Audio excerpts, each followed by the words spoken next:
Mateus capítulo 12, versículo 48. Digam assim comigo: Jesus perguntou. Jesus perguntou. Aquele que tinha falado. Aquele que tinha falado. Quem é minha mãe e quem são meus irmãos? Quem são minha mãe e quem são meus irmãos? E estendendo a mão. Para os discípulos. Para os discípulos. Jesus disse. Eis minha mãe. Eis minha mãe. E meus irmãos. E meus irmãos. Todo texto sem contexto é muito perigoso. Todo texto sem contexto é um pretexto para interpretações errôneas. Todo texto sem contexto se torna um pretexto para as más intenções de péssimos pregadores e hermeneutas da Sagrada Escritura.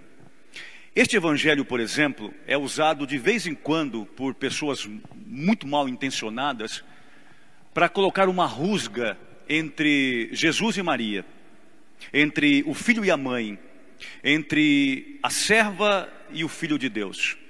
Muitas e muitas vezes esse texto foi usado de forma totalmente equivocada por falta de conhecimento grego, por falta de conhecimento teológico, por falta de conhecimento bíblico, por falta de uma hermenêutica de fato que tenha respaldo para se poder fazer uma boa catequese e uma boa interpretação textual.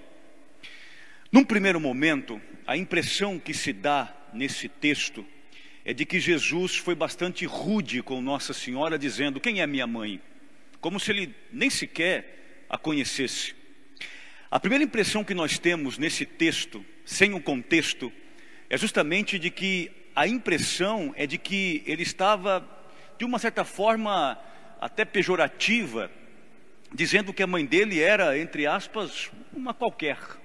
Quer dizer, foi um instrumento usado e agora é descartável. Eu só precisei dela para vir na terra e só, e nada mais. Até parece um depreciativo entre filho e mãe. E aqui muita gente se apega para poder falar então que Maria não é tudo isso que os católicos pregam, que Maria não sei o que lá. Então vamos ao contexto, ao texto, e eu já finalizo o meu pensamento. Nós precisamos compreender que Maria, antes de gerar no ventre dela, no útero dela, a humanidade de Jesus, o Filho de Deus, antes de Maria dar carne a Jesus Cristo, para encarná-lo enquanto verdadeiro homem e verdadeiro Deus, Maria o acolhe enquanto promessa. Então nós entendemos, minha gente, que Maria, antes de acolher Jesus no seu coração, no seu ventre, ela o acolhe no seu coração. Por isso que a igreja vai chamar Maria de mãe e discípula.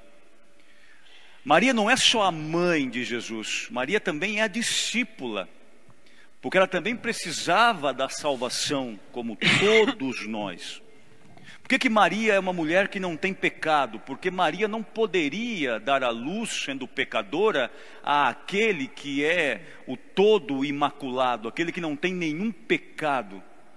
Então nós já compreendemos justamente que antes de nós termos Maria como a mãe de Jesus, nós a temos como modelo de discípula, aquela que segue, aquela que aprende, aquela que escuta.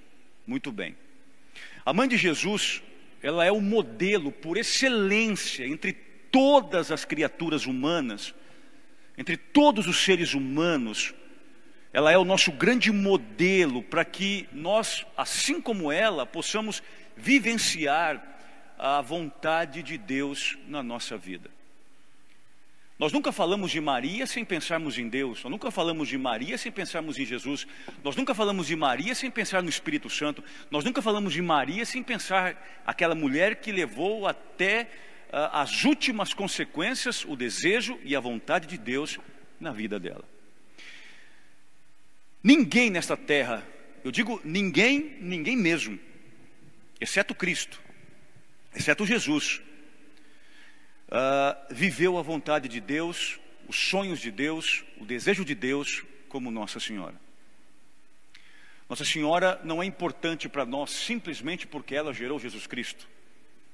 Nossa Senhora é importante para nós também porque ela é discípula, é serva, é aquela que viveu na sua vida em todas as circunstâncias a vontade de Deus em tudo aquilo que ela fez. Então, qual é o contexto disso aqui? A gente nunca pode ler um texto sem esse contexto de Lucas 1. Porque é lá em Lucas 1 que nós vamos encontrar quando o anjo Gabriel vem ao encontro de Maria, amando de Deus. O anjo Gabriel vai conversando com ela, vai dialogando com Maria de uma forma muito íntima, de uma forma muito empática. Nada é forçado, tudo é feito livremente, e ele vai falando que ela foi escolhida, que Deus apreciava muito a pessoa dela, e eles vão conversando, dialogando e tal. No fim do diálogo entre o anjo Gabriel e a Virgem Maria, ela vai dizer: faça-se em mim segundo a tua palavra. Palavra aqui nós traduzimos como vontade. Ou seja, faça-se em mim segundo a vossa vontade. A vontade de quem? Do anjo? Não, de Deus, porque o anjo está amando de Deus. O anjo é embaixador de Deus.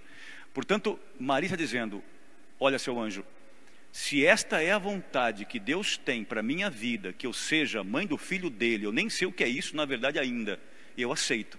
Se ele quer, eu aceito. Então aqui Maria torna-se uma discípula.